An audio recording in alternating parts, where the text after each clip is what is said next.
Morning everyone, and thank you so much for joining me with the Zoom sessions. Hopefully once everything gets back normal we can be in a classroom, being together, but thank you so much for your support and continuing to enjoy hopefully the art sessions. So today we're going to concentrate on colour and we're going to do some blind contouring as well and look at artists.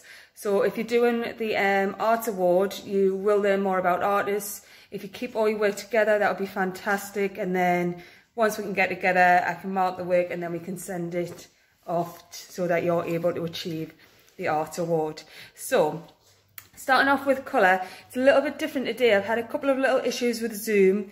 Normally the presentation would just pop up during the recording, but it's not for some reason. So I've got the presentation on the laptop, and I will send out the presentation via email as well so that you've got it there to hand.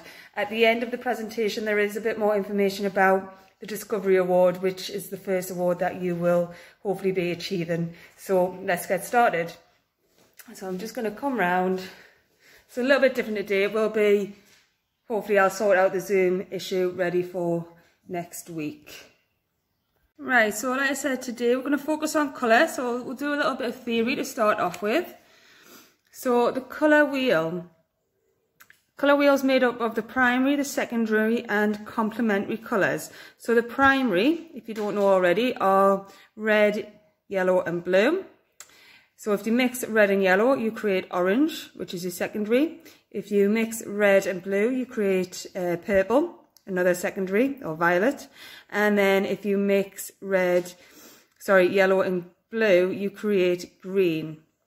Then you've got your tertiary colours, which are in between on the colour wheel there. So tertiary. Complementary colours are the ones that are opposite each other. So red and green should never be seen as actually quite a false statement, because they complement each other. The same as if we go blue to orange, they complement each other as well. Yellow to violet. And if you think of Christmas time, you tend to see your red and greens quite a lot.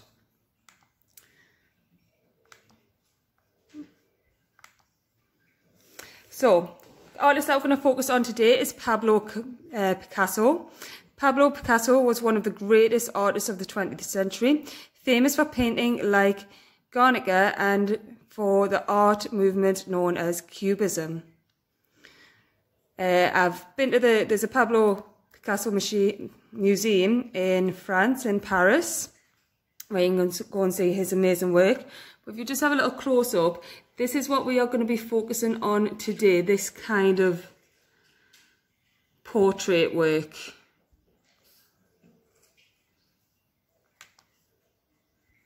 So Cubism.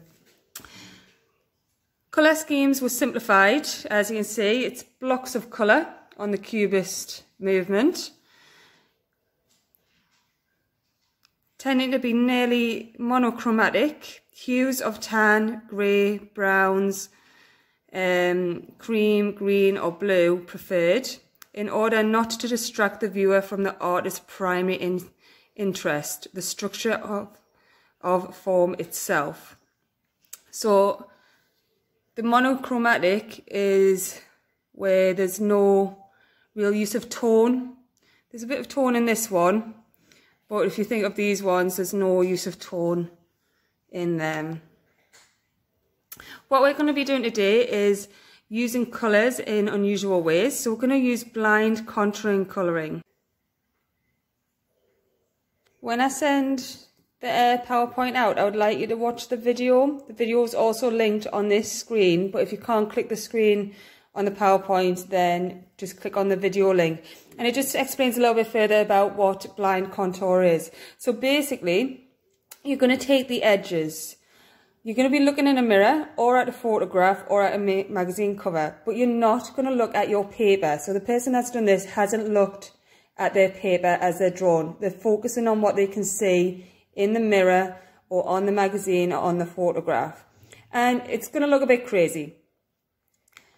But that's the whole point of blind contouring. It's not supposed to be perfect. It's supposed to look a bit crazy, a bit like Cubism. It's not supposed to be an exact portrait of someone. So what I want you to do today is to create your own blind contour by looking at an image of a person's face or using a mirror. You could even get a sibling or parent or carer to look at and draw them, and they might be interested to see what the end result is. Draw your outline first and then add colour using any media. So you can use colour pencils, pens, paints, pastels, whatever you have to hand. But do the outline in pencil first. Don't rub out. I know you might think, oh no, I don't like this. Don't rub out, because that's what creates the image. Don't worry if it looks crazy. That is the point of the art style. Use a black pen to draw over your original outline once you've finished. And then if you want to try an extra task, try this technique to draw an animal. So we've got a little cat up in the corner here. So I'll get this PowerPoint out to you. I want to focus on me doing a blind contour so that you've got an idea of what it looks like, and then you can go crazy and create some fantastic pieces of work. In my video editing, I found a way to put the slides on just after I've talked through them. So now I'm going to put the slides on so you can see them each as I go by. Again, I will send them via email so that you've got them there as well for your reference. And then once you've seen the slides go back, I'm going to then demonstrate the blind contouring for you. And again, I hope you have lots of fun. Thank you.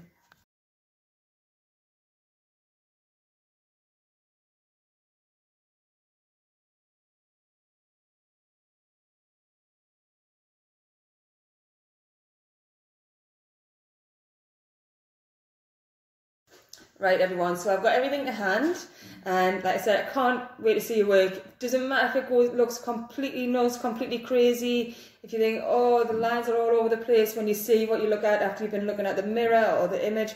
That is the whole point.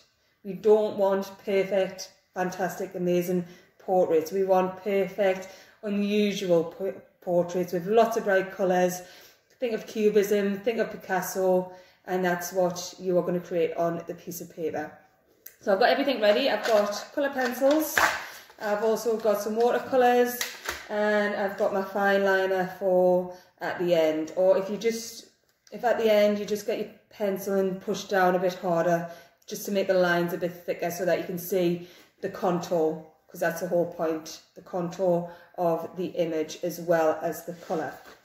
I'm using a light box here just so that you can see my paper a bit brighter. Light boxes are really good for practicing drawing techniques, tracing, printing out things and tracing over them, or making something quite unusual by putting two images together, or typography as well. We will look a bit at typography in the future, so typography is styles of fonts. And I've also got my mirror, so I will get started. So all I'm going to do, so you'll notice, I'm just looking at the mirror. I'm not going to look at the paper. I could put my pencil down as a starting point, so I'm going to start with my nose, so I know that, but that is it. I'm not going to see anything. I'm not going to be tempted to look at the paper, because it is very tempting to see what you're doing. No, focus on, sorry, I've got a cat in the way. There we go. Get down. So I might do a cat later on. So, starting point is my nose. I'm going to go down and around. And I think I'm going to come up to my eye. And eyebrow. Go across. Cat in front of me again. Maybe I should have gone down to the lips. So, I'm going to do my lips now. No, I was literally tempted there. Don't be tempted. I'm going to come down to my chin and maybe try and figure out the shape of my head. I maybe could have stopped and done an ear, so I'm going to go back up and around, and maybe back around, maybe find my other ear, and neck. Maybe come back up and do an eyeball, if I'm in the right place. And that's me done. Oh, and it actually doesn't look too bad. So I've got my forehead. I haven't put any hair in. You can put hair in if you want to, but I quite like that. I like how it's laid out. I like the way that I'm looking. My ears look kind of in line with each other. So, yep, I'm liking that one. Right, colour. I'm going to use a mixture of paints and coloured pencils. So I'm going to start with maybe a purple first. And just colour in, kind of like colouring in patterns. You're just colouring in where the blocks are that you have created. Might use all coloured pencils to start off with, and then go into my watercolours. So I'm just adding colour where the lines are. Maybe use, again, colour wheel, complementary colours, so red with green. I'm going to go a bit with orange, yellow there. So I think I'll use a red and a green somewhere. So I've got my green. I think I'll do it on my lips. So I've got a little block of colour green there. And I might do another block of colour green there. And then I'll get my red.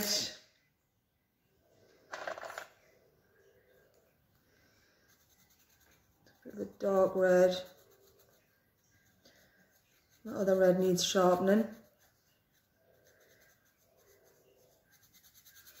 I should have prepared and sharpened it beforehand. There we go. I think I'll go on to watercolours now.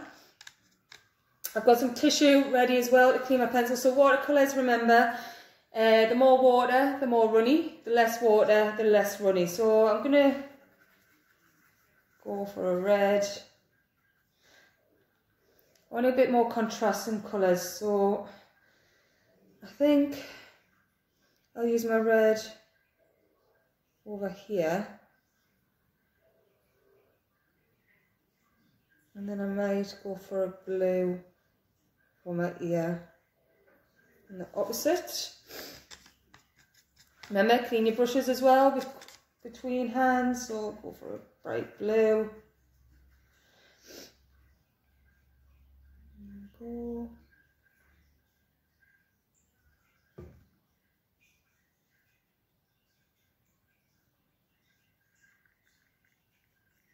Put the cap back again. He's drinking my water. In between the blue, I might have yellow.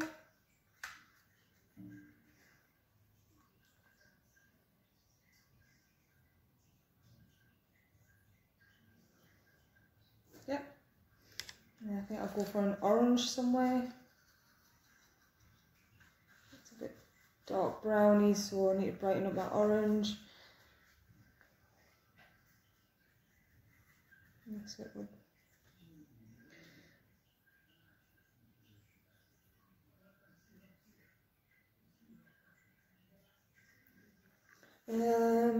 for the bigger block of colour, I think I'll go for a turquoise colour. So I'm going to mix my green and blue together. It's a bit dark, so I'm going to lighten that up.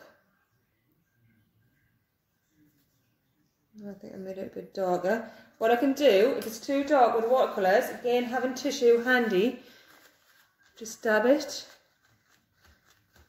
And there it dabs off. So that's how mine's looking so far. What I'll do is, I'll stop the video for now. I'll finish off my colouring and then I'll come back and you can see my end result. And then can't wait to see your pieces as well. So a little bit different from how the Zoom would have been. The Zoom would have been a non-stop video with the presentation on the screen. I'll make sure that that little kink is completely sorted out for next week, because the presentation obviously does look a lot better on the screen rather than from a laptop. The laptop, because obviously it's got flash on it. So again, I'll send out the presentation to you and you can watch that video. It's quite a cute, cool little video. Again, it just repeats what I'm saying, but you might find it a little bit different. So I'll stop for now. I'll finish off and I think I'll get my sons to do some as well, and then I'll come back with a range of pictures for you to see, and then I'll send everything off to you, and I hope you enjoy and produce some amazing, crazy pieces of work. Hi everyone, so right now I've finished my piece of work and this is how it looks. I'm really glad how it's come out, and you can see the contrasting colours, the red and the green, the yellow and the purple, and then I've used watercolours with a mixture of coloured pencils as well, and then I've gone over with a fine liner. As you can see, it looks a bit crazy. I could also do a background colour as well to just make it stand out a bit more off the white. And I'm really pleased with how it comes out. It doesn't have to look perfect. That is the whole point of blind contouring. You are not looking at the paper, which I know will be difficult. It's very hard not to look at what you're drawing. Look at the mirror, look at the person, look at the photograph, look at the magazine cover, the animal, if you want to do an animal for the second task, but I would prefer a portrait for the first task. And then you can go on and do as many as you want. For the art award, one image is fine. However, if you want to do more, that's absolutely fantastic. You can do as many as you want. You're sort of producing a portfolio. So the more pieces of work that you have in your portfolio, the better it is to achieve the art award. And if you want to look back and do a bit more research about Pablo Picasso and Cubism, then go ahead, do a bit of research, maybe have a look at the colour wheel in a little bit more detail as well. That was kind of a basic colour wheel that I showed you. There are a lot more advanced ones with the tertiary colours, more complementary colours, mixing the tones, the hues of the primary and secondary colours. So can't wait to see your work. If you send photographs to me, that'll be fantastic. And then obviously keep all your work, if you're doing the art award, in a file or a portfolio. You don't have to go out and buy a portfolio or anything like that. Just a file is fine, and then I can put them together in the sketchbook ready for when we finally achieve it in the future. So thank you again for joining in, and I hope you enjoy. Go crazy, create something fantastic, colourful and unusual.